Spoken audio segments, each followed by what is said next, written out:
Hi everybody. So today's video is going to be a little bit different. It's going to be a draw along. So I've been working on creating a bestiary for along the Leyline, which will include a ton of more monsters. Here is a sneak peek at one of those monsters, the Serpifant.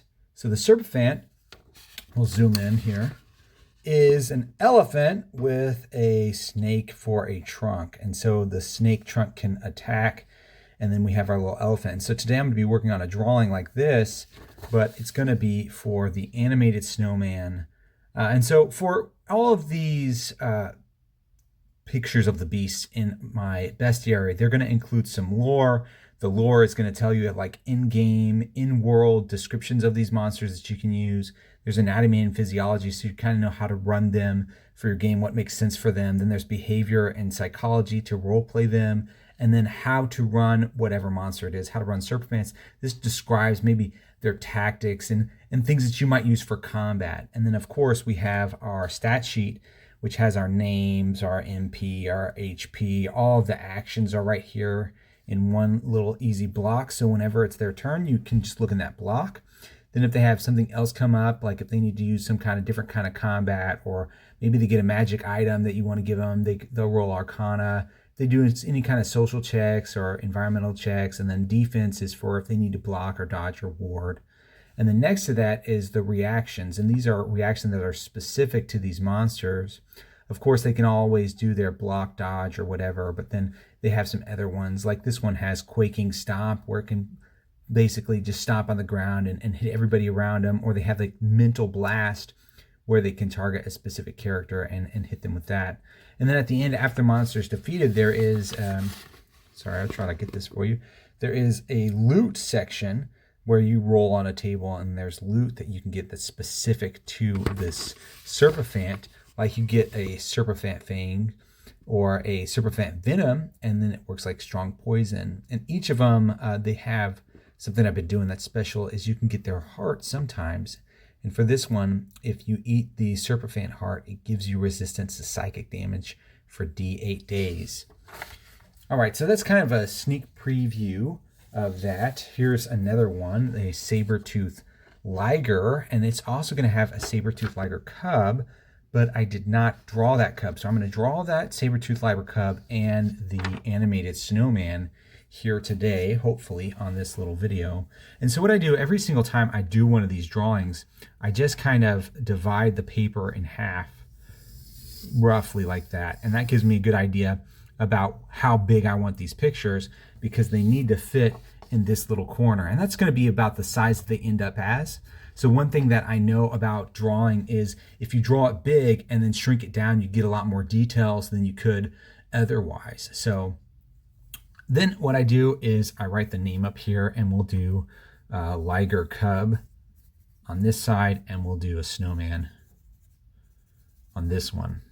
And then after I get this everything down, right, like my outline here, then what I want to do is on this section here, I'm going to give like the body. And I always start with the body and just kind of lightly, I don't even know if you can see this, but just lightly draw the body of this cub. And I think this cub is going to be like sitting down, and this is going to be its head right here. And of course, it's got to have saber teeth. So I'm going to lightly sketch in those saber teeth, and then maybe its tail kind of pops up over there. And I want the saber-tooth Liger cub to look cute. So I'll make him, there's the top of its head there, and I'll give him big eyes so he can look cute. And then, of course, he needs like a nose. So there's where his nose is. And I think he's going to have maybe the like pawing at his face. So there's his paw there, kind of like the lucky cat. And if you've seen those, they kind of have like those little hands that go back and forth near their head. I'm going to try to get that vibe here. And then its little paw right there. And so there's my outline. And so now I've kind of had this outline going. What I'm going to do is fill it in and add more detail. So it's kind of like a sculpture where as I build up this drawing, I'm going to add more and more to it. So I know that I want this nose to be pretty prominent, so I'm going to color that in, shade it in a little bit deeper. I know that I want this eye to be prominent, so, and I want this one closed because he's going to be like rubbing his face. And then I want kind of like a semblance of a mane, but I need an ear there too. So there's an ear there, there's an ear there, and then I need this paw.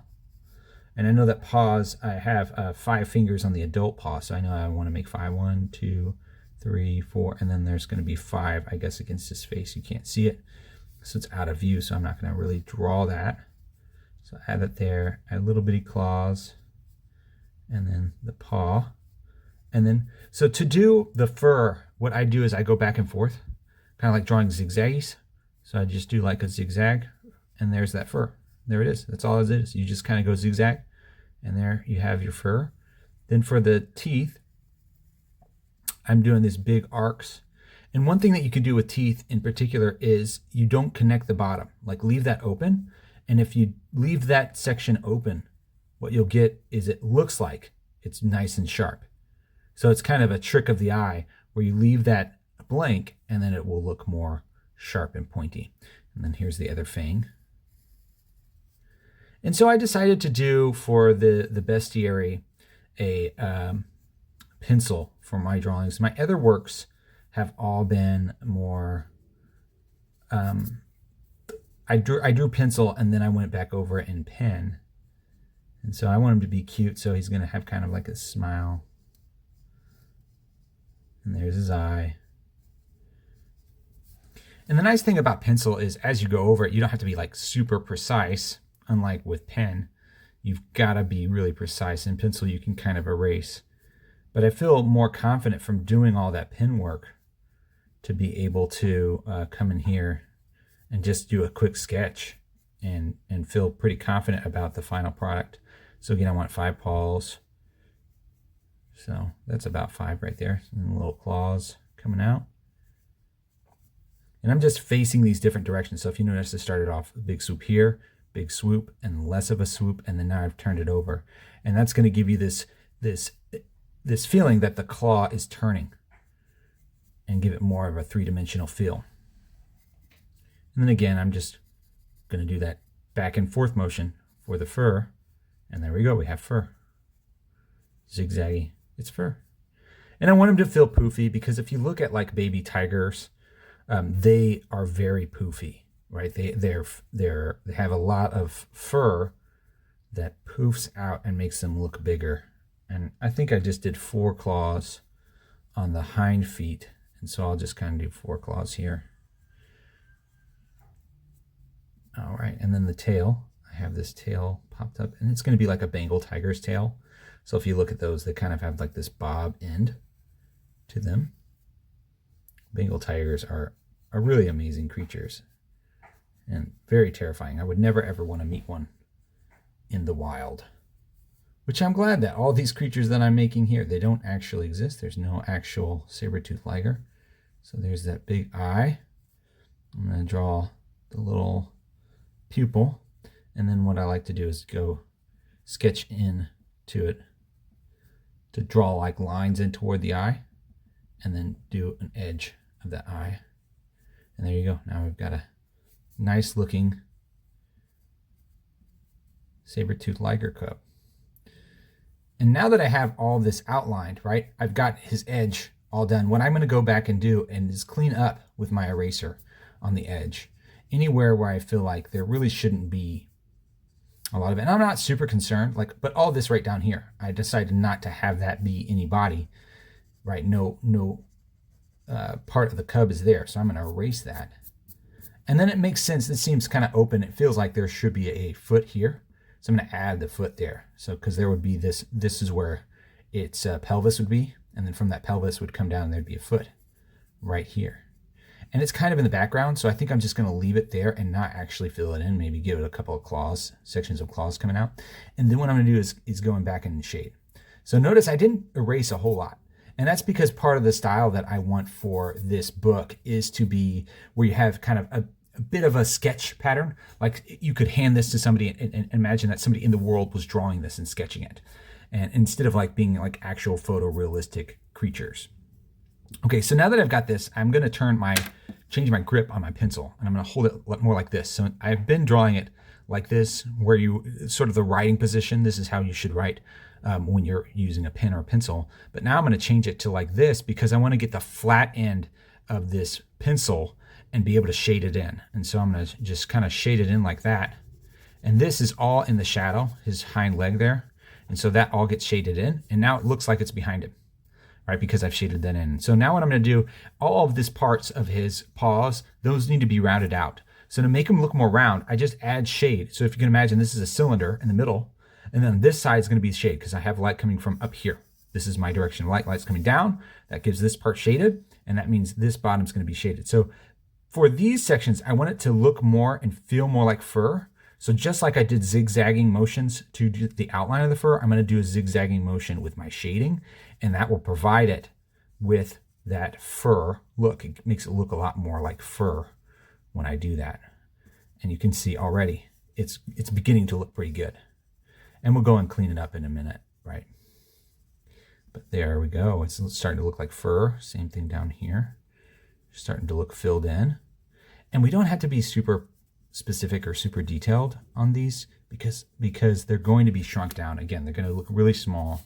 This whole picture is going to only take up this section, right? And so it's going to be shrunk down really small. So I don't have to get super detailed, but I do want to give a little bit more shading on this tail. And if you looked at that adult liger just a second ago, you'll see that it's got those stripes. So if you look at baby lions, they actually have their patterns on their coats are not stripes. They actually have more like spotted because they hide in the bushes, and that mimics the ground of the bush. And if you look at adult tigers, adult lions, they actually have those stripes on them. And since this is sort of a liger in between, I don't really know how I want to do the coat. So I'm going to just pause on that and come back to it.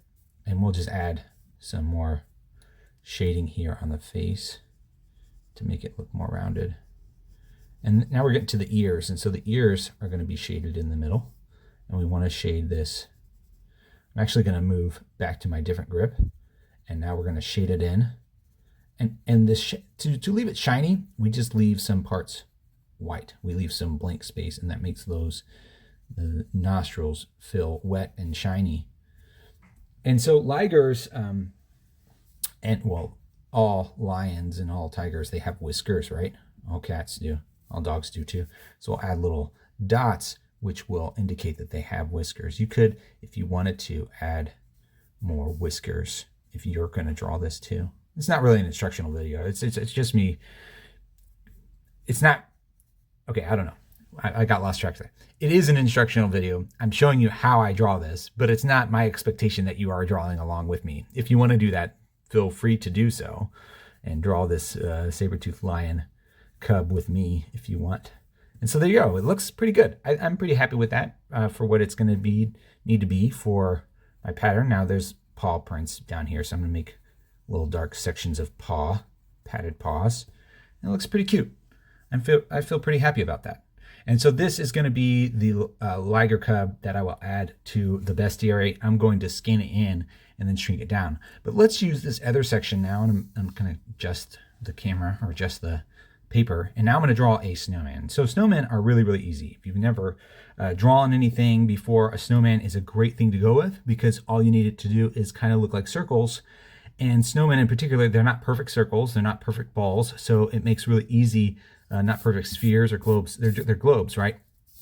So all we're going to do is we're going to need to decide whether we want 2 globes or 3. And I think I like my animated snowman with 3. And so I need to draw a line kind of in the middle to figure out where he's going to be.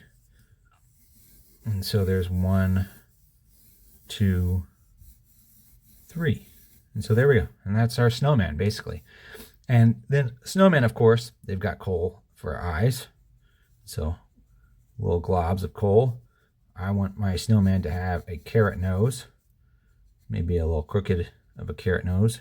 Really long nose. That might be too long of a carrot. Yeah, I think that's too long. So instead, I want him to look off to the side to make him look a little more dynamic. So what I'm going to do to get that look, see, this is why pencil is nice instead of pen that I've been working with. If I'm going to draw the center of the line of their face where he's going to be looking, and draw the line there. And that's an easy trick to do for lots of different kinds of drawings, right?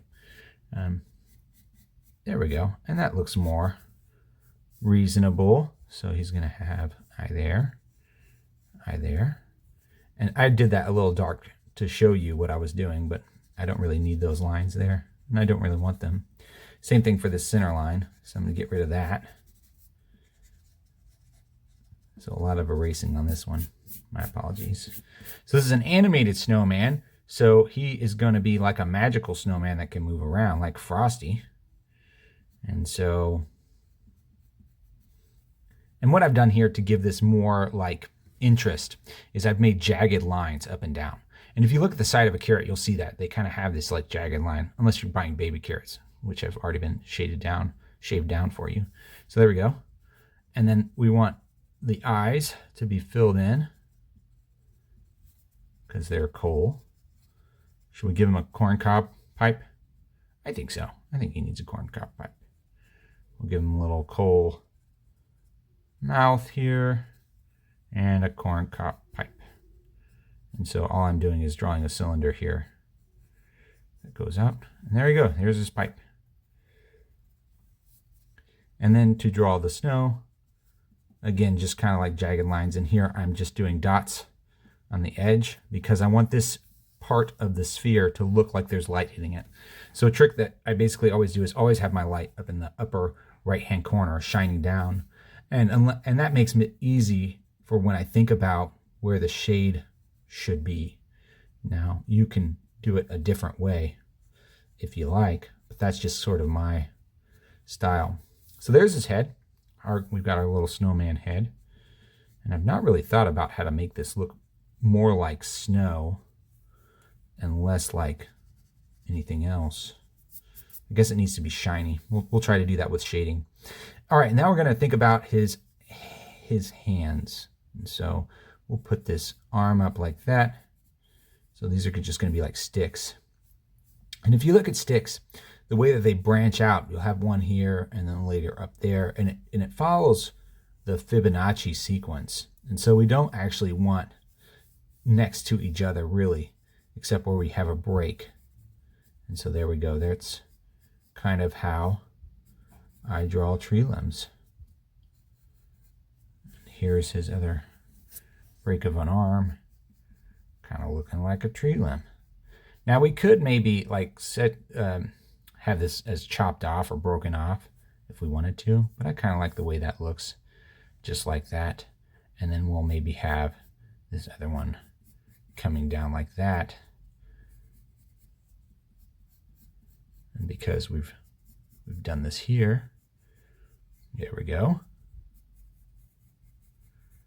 Well, I really appreciate you guys sticking around for this video so far, and I hope it has provided you some insight to maybe how to do your own drawings for things, or maybe just appreciate the drawing and the work that has gone into my game along the Leyline.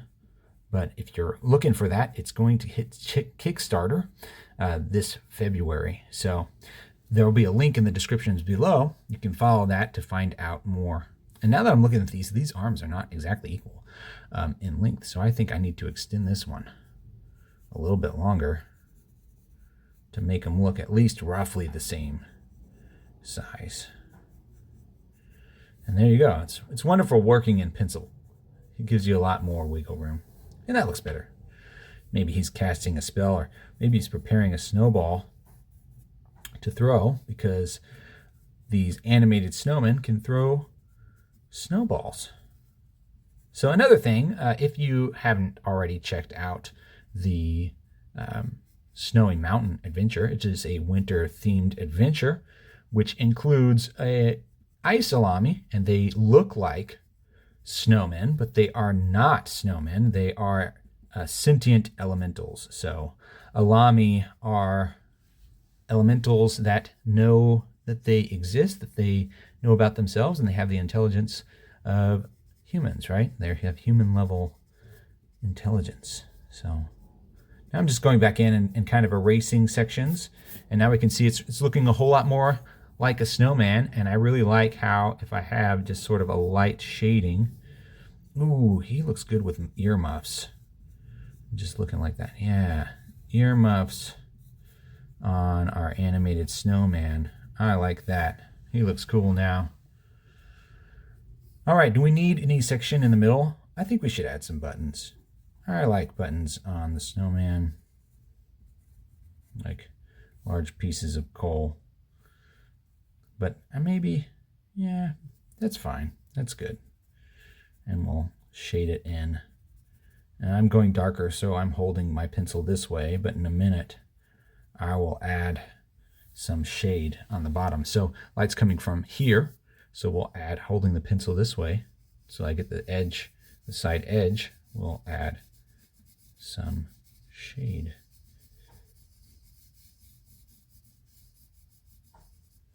And then we'll add shade.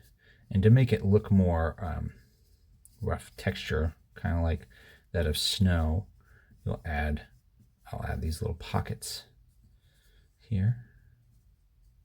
But he's an angry snowman, so he needs the little eyebrows to make him look angry.